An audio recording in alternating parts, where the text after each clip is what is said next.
Chapter 13. Fixing the Nets. "We're at close grips at last," said Holmes as we walked together across the moor. "What a nerve the fellow has! How he pulled himself together in the face of what must have been a paralysing shock when he found that the wrong man had fallen a victim to his plot. I told you in London, Watson, and I tell you now again, that we have never had a foeman more worthy of our steel." "I'm sorry that he's seen you." "And so was I at first, but there was no getting out of it." "What effect do you think it will have upon his plans now that he knows you're here?" "It may cause him to be more cautious, or it may drive him to desperate measures at once. Like most clever criminals, he may be too confident in his own cleverness and imagine that he has completely deceived us." "Why should we not arrest him at once?" "My dear Watson, you were born to be a man of action. Your instinct is always to do something energetic.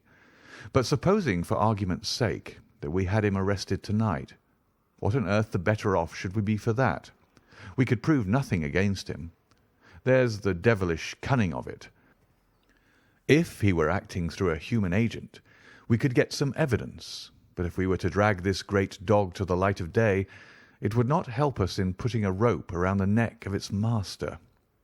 Surely we have a case?" "Not a shadow of a one. Only surmise and conjecture. We should be laughed out of court if we came with such a story and such evidence." "There is Sir Charles's death." "Found dead without a mark upon him. You and I know that he died of sheer fright, and we know also what frightened him. But how are we to get 12 stolid jurymen to know it? What signs are there of a hound? Where are the marks of the fangs? Of course, we know that a hound does not bite a dead body, and that Sir Charles was dead before ever the brute overtook him. But we have to prove all this, and we are not in a position to do it." "Well, then, tonight?" "We are not much better off tonight. Again, there was no direct connection between the hound and the man's death. We never saw the hound. We heard it, but we could not prove that it was running upon this man's trail. There is a complete absence of motive. No, my dear fellow, we must reconcile ourselves to the fact that we have no case at present, and that it is worth our while to run any risk in order to establish one." "And how do you propose to do so?" "I have great hopes of what Mrs. Laura Lyons may do for us when the position of affairs is made clear to her. And I have my own plan as well. Sufficient for tomorrow is the evil thereof, but I hope before the day is past to have the upper hand at last." I could draw nothing further from him, and he walked lost in thought as far as the Baskerville gates. "Are you coming up?" "Yes, I see no reason for further concealment. But one last word, Watson. Say nothing of the hound to Sir Henry. Let him think that Selden's death was as Stapleton would have us believe. He will have a better nerve for the ordeal which he will have to undergo tomorrow when he is engaged, if I remember your reporter right, to dine with these people." "And so am I." "Then you must excuse yourself, and he must go alone. That will be easily arranged. And now, if we are too late for dinner, I think that we are both ready for our suppers." Sir Henry was more pleased than surprised to see Sherlock Holmes, for he had for some days been expecting that recent events would bring him down from London. He did raise his eyebrows, however, when he found that my friend had neither any luggage nor any explanations for its absence. Between us, we soon supplied his wants, and then over a belated supper we explained to the baronet as much of our experience as it seemed desirable that he should know. But first I had the unpleasant duty of breaking the news to Barrymore and his wife. To him it may have been an unmitigated relief, but she wept bitterly in her apron. To all the world he was the man of violence, half animal and half demon, but to her he has always remained the little wilful boy of her own girlhood, the child who had clung to her hand. Evil indeed is the man who has not one woman to mourn him. "I've been moping in the house all day since Watson went off in the morning," said the baronet.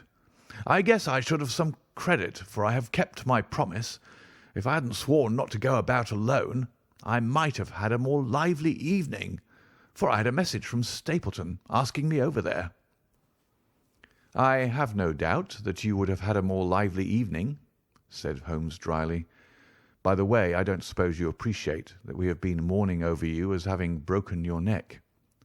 Sir Henry opened his eyes. "How was that?" "This poor wretch was dressed in your clothes. I fear your servant, who gave them to him, may get into trouble with the police." "That is unlikely. There was no mark on any of them, as far as I know." "That's lucky for him. In fact, it's lucky for all of you, since you are all on the wrong side of the law in this matter. I am not sure that as a conscientious detective my first duty is not to arrest the whole household. Watson's reports are most incriminating documents." "But how about the case?" asked the baronet. "Have you made anything out of the tangle? I don't know that Watson and I are much the wiser since we came down." "I think that I shall be in a position to make the situation rather more clear to you before long. It has been an exceedingly difficult and most complicated business. There are several points upon which we still want light, but it is coming all the same." "We've had one experience, as Watson has no doubt told you. We heard the hound on the moor, so I can swear that it is not all empty superstition. I had something to do with dogs when I was out west, and I know one when I hear one. If you can muzzle that one and put him on a chain, I'll be ready to swear you are the greatest detective of all time." "I think I will muzzle him and chain him all right if you will give me your help." "Whatever you tell me to do, I will do." "Very good. And I will ask you also to do it blindly, without always asking the reason." "Just as you like." "If you will do this, I think the chances are that our little problem will soon be solved. I have no doubt—" He stopped suddenly and stared fixedly up over my head into the air. The lamp beat upon his face, and so intent was it, and so still, that it might have been that of a clear-cut classical statue, a personification of alertness and expectation. "What is it?" we both cried. I could see, as he looked down, that he was repressing some internal emotion. His features were still composed, but his eyes shone with amused exultation. "Excuse the admiration of a connoisseur," said he, as he waved his hand towards the line of portraits which covered the opposite wall. "Watson won't allow that I know anything of art, but that is mere jealousy because our views upon the subject differ. Now, these are a really very fine series of portraits." "Well, I'm glad to hear you say so," said Sir Henry, glancing with some surprise at my friend. "I don't pretend to know much about these things, and I'd be a better judge of a horse or a steer than of a picture. I didn't know that you found time for such things." "I know what is good when I see it, and I see it now. That's a Nella, I'll swear. That lady in the blue silk over yonder, and the stout gentleman with the wig ought to be a Reynolds. They are all family portraits, I presume." "Every one." "Do you know the names?" "Barrymore has been coaching me in them, and I think I can say my lessons fairly well." "Who is the gentleman with the telescope?" "That is Rear Admiral Baskerville, who served under Rodney in the West Indies. The man with the blue coat and the roll of paper is Sir William Baskerville, who was the chairman of committees of the House of Commons under Pitt." "And this cavalier opposite to me, the one with the black velvet and the lace?" "Ah, you have a right to know about him. That is the cause of all the mischief, the wicked Hugo, who started the Hound of the Baskervilles. We're not likely to forget him." I gazed with interest and some surprise upon the portrait. "Dear me," said Holmes, "he seems a quiet, meek-mannered man enough, but I dare say that there was a lurking devil in his eyes. I had pictured him as a more robust and ruffianly person." "There's no doubt about the authenticity, for the name and the date, 1647, are on the back of the canvas." Holmes said little more, but the picture of the old roisterer seemed to have a fascination for him, and his eyes were continually fixed upon it during supper. It was not until later, when Sir Henry had gone to his room, that I was able to follow the trend of his thoughts. He led me back into the banqueting hall, his bedroom candle in his hand, and he held it up against the time-stained portrait on the wall. "Do you see anything there?" I looked at the broad-plumed hat, the curling love-locks, the white lace collar, and the straight, severe face which was framed between them. It was not a brutal countenance, but it was prim, hard, and stern, with a firm-set, thin-lipped mouth and a coldly intolerant eye. "Is it like anyone you know?" "There is something of Sir Henry about the jaw." "Just a suggestion, perhaps. But wait an instant." He stood upon a chair, and holding up the light in his left hand, he curved his right arm over the broad hat and round the long ringlets.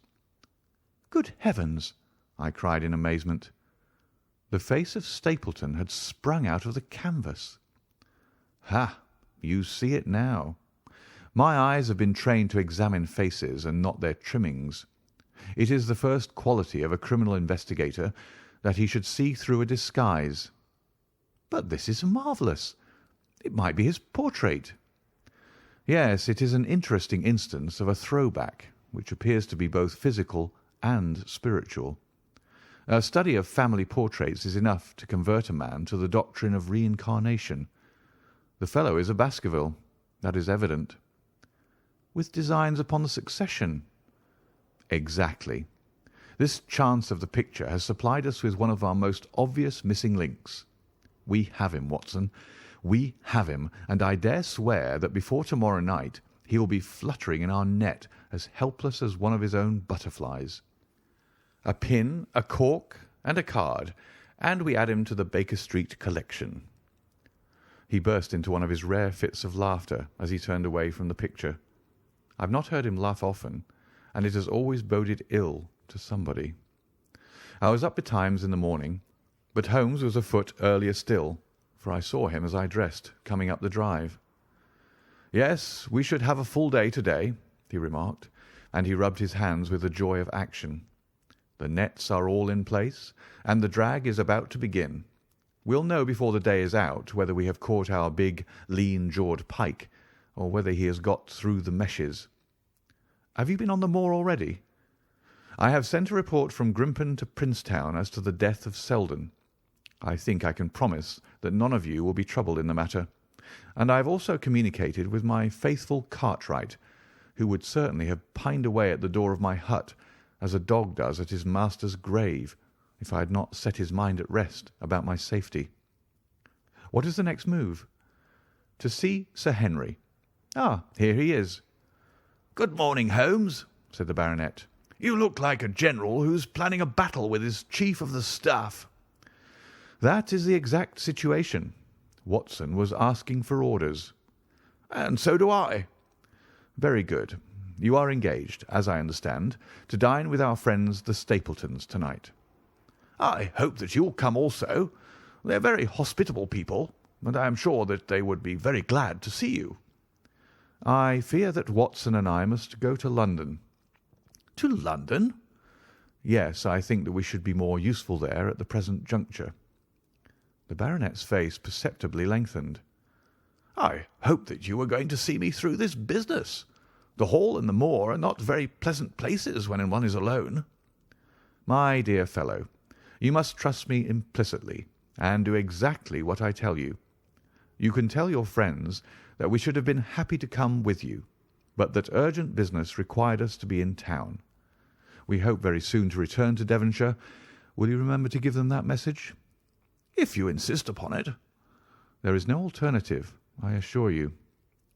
I saw by the baronet's clouded brow that he was deeply hurt by what he regarded as our desertion.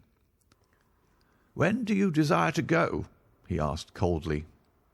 "Immediately after breakfast. We will drive into Coombe Tracey, but Watson will leave his things as a pledge that he will come back to you. Watson, you will send a note to Stapleton to tell him that you regret that you cannot come." "I have a good mind to go to London with you," said the baronet. "Why should I stay here alone?" "Because it is your post of duty. Because you gave me your word that you would do as you were told and I tell you to stay." "All right, then, I'll stay." "One more direction. I wish you to drive to Merripit House. Send back your trap, however, and let them know that you intend to walk home." "To walk across the moor?" "Yes." "But that is the very thing which you have so often cautioned me not to do." "This time you may do it with safety. If I had not every confidence in your nerve and courage, I would not suggest it, but it is essential that you should do it." "Then I will do it." "And as you value your life, do not go across the moor in any direction save along the straight path which leads from Merripit House to the Grimpen Road, and is your natural way home." "I will do just what you say." "Very good. I should be glad to get away as soon after breakfast as possible, so as to reach London in the afternoon." I was much astounded by this programme, though I remembered that Holmes had said to Stapleton on the night before that his visit would terminate next day. It had not crossed my mind, however, that he would wish me to go with him, nor could I understand how we could both be absent at a moment which he himself declared to be critical. There was nothing for it, however, but implicit obedience, so we bade good-bye to our rueful friend, and a couple of hours afterwards we were at the station of Coombe Tracey, and had dispatched the trap upon its return journey. A small boy was waiting upon the platform. "Any orders, sir?" "You will take this train to town, Cartwright. The moment you arrive you will send a wire to Sir Henry Baskerville in my name, to say that if he finds the pocket-book which I have dropped he is to send it by registered post to Baker Street." "Yes, sir." "And ask at the station office if there is a message for me." The boy returned with a telegram which Holmes handed to me. It ran: "Wire received. Coming down with unsigned warrant. Arrive 5:40. Lestrade." "That is in answer to mine of this morning. He is the best of the professionals, I think, and we may need his assistance. Now, Watson, I think that we cannot employ our time better than by calling upon your acquaintance, Mrs. Laura Lyons." His plan of campaign was beginning to be evident. He would use the baronet in order to convince the Stapletons that we were really gone, while we should actually return at the instant when we were likely to be needed. That telegram from London, if mentioned by Sir Henry to the Stapletons, must remove the last suspicions from their minds.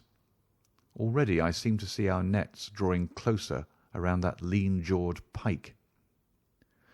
Mrs. Laura Lyons was in her office, and Sherlock Holmes opened his interview with a frankness and directness which considerably amazed her. "I am investigating the circumstances which attended the death of the late Sir Charles Baskerville," said he. "My friend here, Dr. Watson, has informed me of what you have communicated, and also of what you have withheld in connection with that matter." "What have I withheld?" she asked defiantly. "You have confessed that you asked Sir Charles to be at the gate at 10 o'clock. We know that that was the place and hour of his death. You have withheld what the connection is between these events." "There is no connection." "In that case the coincidence must indeed be an extraordinary one, but I think that we shall succeed in establishing a connection after all. I wish to be perfectly frank with you, Mrs. Lyons. We regard this case as one of murder, and the evidence may implicate not only your friend Mr. Stapleton, but his wife as well." The lady sprang from her chair. "His wife?" she cried. "The fact is no longer a secret. The person who has passed for his sister is really his wife." Mrs. Lyons had resumed her seat. Her hands were grasping the arms of her chair, and I saw that the pink nails had turned white with the pressure of her grip. "His wife?" she said again. "His wife? He is not a married man." Sherlock Holmes shrugged his shoulders. "Prove it to me. Prove it to me, and if you can do so—" The fierce flash of her eyes said more than any words. "I have come prepared to do so," said Holmes, drawing several papers from his pocket. "Here is a photograph of the couple taken in York 4 years ago. It is endorsed Mr. and Mrs. Vandeleur, but you will have no difficulty in recognizing him and her also, if you know her by sight. Here are 3 written descriptions by trustworthy witnesses of Mr. and Mrs. Vandeleur, who at that time kept St. Oliver's private school. Read them and see if you can doubt the identity of these people." She glanced at them and then looked up at us with the set, rigid face of a desperate woman. "Mr. Holmes," she said, "this man had offered me marriage on condition that I could get a divorce from my husband. He has lied to me, the villain, in every conceivable way. Not one word of truth has he ever told me. And why? Why?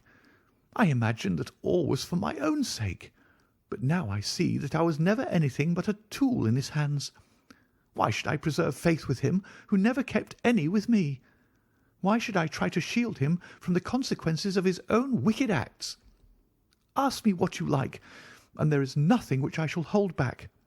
One thing I swear to you, and that is that when I wrote the letter I never dreamed of any harm to the old gentleman who had been my kindest friend."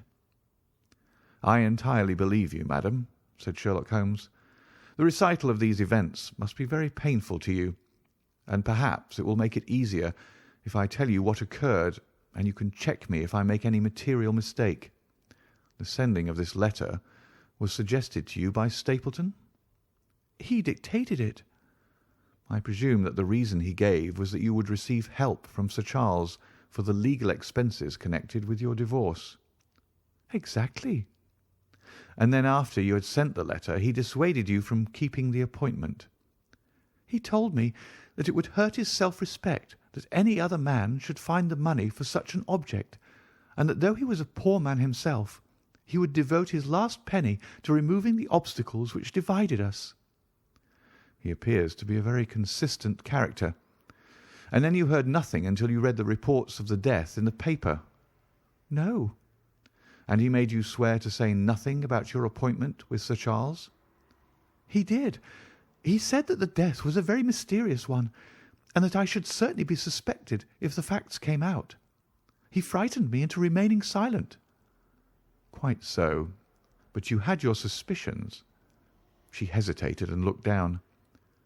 "I knew him," she said, "but if he had kept faith with me I should always have done so with him." "I think that on the whole you have had a fortunate escape," said Sherlock Holmes. "You have had him in your power, and he knew it, and yet you are alive. You have been walking for some months very near to the edge of a precipice. We must wish you good morning now, Mrs. Lyons, and it is probable that you will very shortly hear from us again." "Our case becomes rounded off, and difficulty after difficulty thins away in front of us," said Holmes, as we stood waiting for the arrival of the express from town. "I shall soon be in the position of being able to put into a single connected narrative one of the most singular and sensational crimes of modern times. Students of criminology will remember the analogous incidents in Godno, in Little Russia, in the year '66, and of course there are the Anderson murders in North Carolina. But this case possesses some features which are entirely its own. Even now we have no clear case against this very wily man, but I shall be very much surprised if it is not clear enough before we go to bed this night." The London express came roaring to the station, and a small, wiry bulldog of a man had sprung from a first-class carriage. We all 3 shook hands, and I saw at once from the reverential way in which Lestrade gazed at my companion that he had learned a good deal since the days when they had first worked together. I could well remember the scorn which the theories of the reasoner used then to excite in the practical man. "Anything good?" he asked. "The biggest thing for years," said Holmes. "We have 2 hours before we need think of starting. I think we might employ it in getting some dinner, and then, Lestrade, we will take the London fog out of your throat by giving you a breath of the pure night air of Dartmoor. Never been there? Ah, well, I don't suppose you will forget your first visit." End of chapter 13.